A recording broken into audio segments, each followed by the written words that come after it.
So welcome back students to my new video. Students, आज के video में हम लोग जानने वाले कुछ ज्योग्राफी के क्वेश्चंस के बारे में। सॉरी, यहाँ पे जनरल नॉलेज हो चुका है। मैं यहाँ पे ज्योग्राफी से आपको क्वेश्चंस देने वाला हूँ। तो चले बिना किसी तरीके से शुरू करते हैं आज के इस वीडियो को। नाइबर कंट्रीज ऑफ इंडिया, यानी कि इंडिया के पड़ोसी देशों के नाम बताओ। तो यहाँ पे हमारा आंसर हो जाएगा पाकिस्तान, अफगानिस्तान, चाइना, नेपाल, भूटान, बांग्लादेश, म्यांमार। ये गाइस पहले वाले क्वेश्चंस का आंसर होगा। मतलब कि पाकिस्तान, अफगानिस्तान, चाइना, नेपाल, भूटान, बांग्लादेश और म्यांमार हमारे पड़ोसी देश हैं। ठीक, नेक्स्ट क्वेश्चन की तरफ बढ़ते हैं। नेक्स्ट क्वेश्चन है name the coastal areas of India, यानी कि इंडिया के तटीय क्षेत्रों के नाम बताओ। जो तटीय हैं उन क्षेत्रों के नाम बताओ। तो चलिए इसका आंसर देखते हैं। गुजरात, महाराष्ट्र, गोवा, कर्नाटक, केरला, तमिलनाडु, आंध्र प्रदेश, ओडिशा, वेस्ट बंगाल। यानी ये जितने भी थे गुजरात, महाराष्ट्र, गोवा, कर्नाटक, केरला, तमिलनाडु, आंध्र प्रदेश, ओडिशा एंड वेस्ट बंगाल, ये सभी तटीय क्षेत्र हैं, यानी कोस्टल एरियाज ऑफ इंडिया। ठीक, नेक्स्ट क्वेश्चन की तरफ बढ़ते हैं। नेक्स्ट क्वेश्चन हमारा है how many states of India are crossed by Tropic of cancer.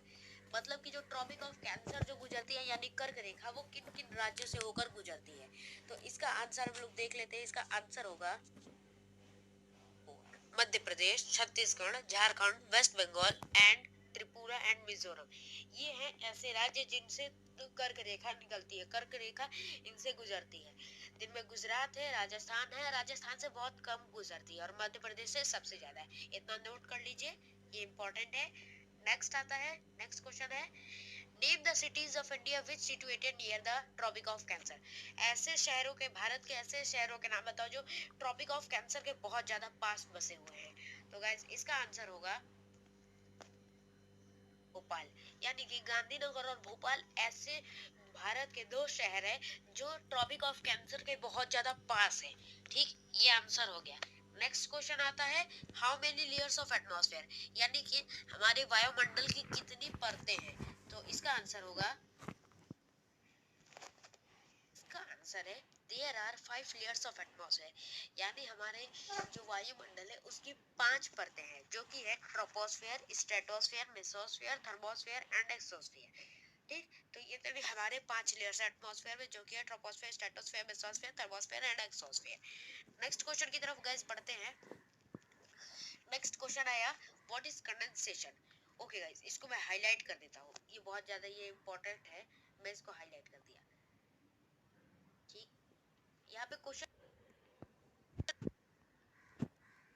पूछा है व्हाट इज कंडेंसेशन। कंडेंसेशन किसे कहते हैं।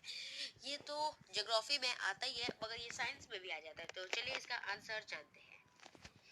When water vapor cool and turned change into water droplets is called condensation। यानी कि जब जो वाटर वेपर होता है, जब वो एटमॉस्फेयर में जाने के बाद जब वो ठंडा हो जाता है, तो वो छोटे छोटे वाटर ड्रॉपलेट्स में चेंज हो जाता है। इसी को हम लोग कहते हैं कंडेंसेशन। ठीक, ये साइंस का है, आप मैंने इसीलिए हाईलाइट कर दिया। नेक्स्ट क्वेश्चन की तरफ हम लोग बढ़ते हैं। नेक्स्ट क्वेश्चन है how many layers of earth, यानी कि अर्थ की कितनी लेयर्स है।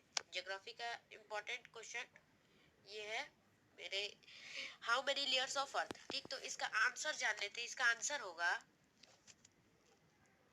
There are 3 layers of earth, यानी हमारी अर्थ की 3 परतें हैं, the crust, the mantle, the core.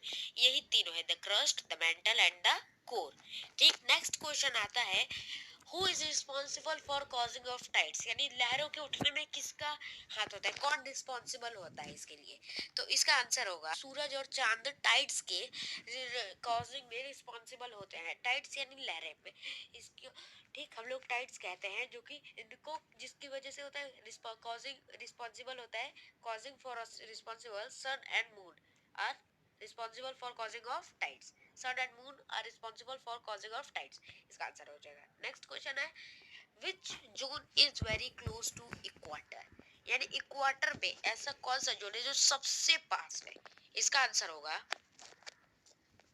जो जोन है वो सबसे इक्वाटर के पास है। यहाँ पे गर्मी बहुत ज्यादा पड़ती है, क्योंकि जो सन होता है जस्ट सामने होता है, इक्वाटर के सामने होता है, तो ये टॉररेट जोन इक्वाटर के बहुत ज्यादा पास होता है। ये यहाँ पे बहुत ज्यादा गर्मी पड़ती है। नेक्स्ट क्वेश्चन, जो लास्ट क्वेश्चन है which instrument is used to measure the pressure of atmosphere, ये आप लोगों को कमेंट में आंसर इसका बताना है।